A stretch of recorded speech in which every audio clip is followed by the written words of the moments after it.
मध्य प्रदेश में महिला सशक्तिकरण और पर्यटन को बढ़ावा देने के लिए खास पहल की शुरुआत हुई है। भोपाल में सीएम डॉक्टर मोहन यादव ने मुख्यमंत्री निवास से क्वींस ऑन द व्हील्स के तीसरे संस्करण को हरी झंडी दिखाकर रवाना किया।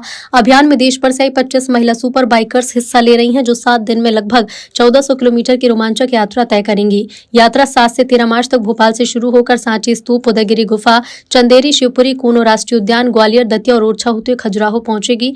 मध्य प्रदेश टूरिज्म बोर्ड द्वारा आयोजित राइड का उद्देश्य महिलाओं को सशक्त बनाना, सुरक्षित यात्रा का संदेश देना और प्रदेश की समृद्ध संस्कृति, विरासत और पर्यटन स्थलों को देश दुनिया के सामने पेश करना है। यह अनोखी बाइक यात्रा मध्य प्रदेश की ऐतिहासिक धरोहर के साथ महिलाओं की स्वतंत्रता और आत्मविश्वास का भी जश्न मना रही है। कल 8 मार्च को महिला दिवस है। उसके पूर्व दिवस के अवसर पर हमारे राज्य के अंदर अलग अलग राज्यों से 7 राज्यों से 25 महिला मोटरसाइकिल सवार एक 7 दिन की यात्रा पे हमारे राज्य के अंदर निकले हैं और इनके माध्यम से ये 1400 किलोमीटर की यात्रा करेंगे। ये हमारे राज्य की खूबसूरती को भी जानेंगे और महिलाएं अपनी मोटरसाइकिल पे भी हमारे राज्य में घूमकर सेफ है, ये दुनिया में संदेश जाएगा। यशस्वी प्रधानमंत्री के नेतृत्व में वो अलग अलग राज्यों से भी आई है, लेकिन हमारे राज्य के अंदर सड़कें अच्छी है, प्राकृतिक आबो हवा अच्छी है, पर्यटन का भी माहौल है, धार्मिक पर्यटन का भी, और बेटियों के प्रति बहुत इज्जत है।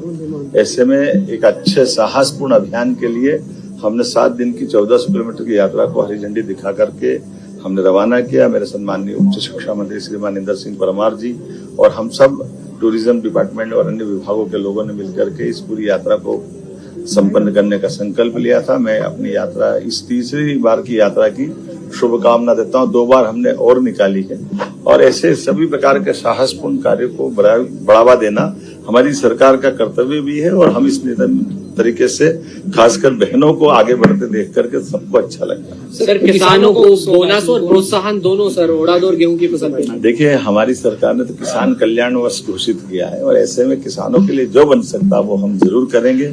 मुझे ये कहते हुए आनंद है कि इस वर्ष हमने 2585 जो बोनस एमएसपी पे सरकार ने जो डिक्लेयर किया था, भारत सरकार ने गेहूं खरीदी का, उस पे 40 रुपया बोनस देकर के 2625 रुपया हमने बोनस डिक्लेयर, 40 रुपया प्रति क्विंटल डिक्लेयर किया। और ये हमने अपने कमिटमेंट के प्रति हम कितने पक्के हैं, ये उसका परिणाम है कि हम 5 साल के लिए जब सरकार में 2023 में अपना मैनिफेस्टो जारी करते हैं, तब हमने कहा था कि हम 5 साल में 2700 रुपये क्विंटल गेहूं करेंगे।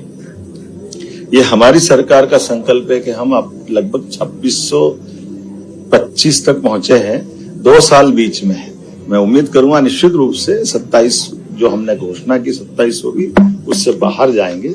और ये किसानों के प्रति भाजपा का प्रेम और विश्वास है। उसके उलट आप याद करो, कांग्रेस के लोगों को 1956 में मध्य प्रदेश बना, 47 में देश आजाद हुआ, लगभग 55 साल तक उनकी सरकार रही, लेकिन केवल 400 रुपया क्विंटल 55 साल में उनने बढ़ाया था। सिंचाई का रकबा उनके 55 साल में केवल 7.5 लाख हेक्टेयर था। ये तो हमने अपनी 1.5 साल की सरकार में कर दिया। आज की स्थिति में 10 लाख हेक्टेयर का सिंचाई रकबा मध्य प्रदेश ने बढ़ा दिया। तो ये हमारे किसानों का प्रेम है, विश्वास है और ये कांग्रेस की पोल खोलता है। पंचमी की मेरी अपनी ओर से बहुत बहुत बधाई। जीवन में सबके कलुषित रंग मिटे, रंगारंग रंगों के साथ जीवन में सभी प्रकार के आनंद की